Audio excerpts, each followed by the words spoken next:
प्रसन्न भी हो रहे हैं, जिनके दर्शन करने के लिए बड़े बड़े ऋषि मुनि महात्मा तरसते हैं, ध्यान लगाते हैं, योग करते हैं, आज हमको सहज में ही उनका दर्शन प्राप्त हो जाएगा। पता नहीं किस जन्म का पुण्य हमारा उदय हो गया। और अक्रूर जी एक रथ में बैठते हैं और अनेक प्रकार से मन में विचार करते हुए विचारों में अक्रूर जी इतना खो गए कि परिणाम क्या होता है महाराज कि जो मथुरा से ब्रज का वृंदावन का रास्ता है वो 2 घंटे का है, लेकिन अक्रूर जी विचार में खो गए और वह उसी रास्ते में 10 घंटे तक परिक्रमा ही लगाते रह गए महाराज। अब जैसे ही पहुंचते हैं अक्रूर जी नंद बाबा के द्वार पर, तो वृंदावन में पूरे वृंदावन में खबर फैल गई कि पता नहीं कौन सा परदेसी है रथ में सवार होकर के और नंद बाबा के यहाँ आया है। रात में जब नंद बाबा और अक्रूर जी बैठते हैं तो आज बाबा अक्रूर जी से प्रश्न करते हैं कि अक्रूर जी और मथुरा में कैसा है, सब ठीक ठाक है? अक्रूर जी बोलते हैं बाबा वहाँ तो सब ठीक है, लेकिन जो दुष्ट कंस है ना वह धनुष यज्ञ कर रहा है और उसमें अपने कृष्ण और बलराम को निमंत्रण देने के लिए भेजा है।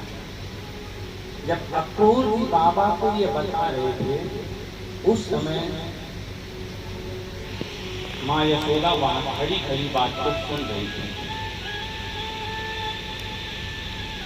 सोचिए महाराज, जो माँ अपने लाला को ये क्षण के लिए अदृश्य नहीं देख सकती थी, बाहर जाते नहीं देख सकती थी, जो लाला गैया चराने जाता था तो माँ उदास होकर के घर में बैठा रहा करती थी कि पता नहीं मेरा लाला कहाँ होगा, मेरा लाला भोजन किया कि नहीं किया, मेरा लाला किस हाल में होगा। जिस यशोदा का प्राण लाला के अंदर बसा हुआ है उस लाला को लेने के लिए अक्रूर भी आए हैं और वह दुष्ट कंस उनको भेजा है। इतना सुन करके ही माता यशोदा को तो चक्कर आ जाते हैं महाराज, तुरंत अपने कमरे में चली जाती हैं।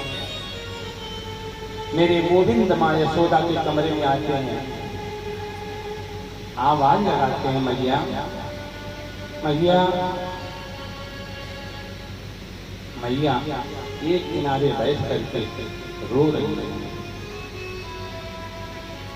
उनकी आंख में आंसू की धारा बह रही है।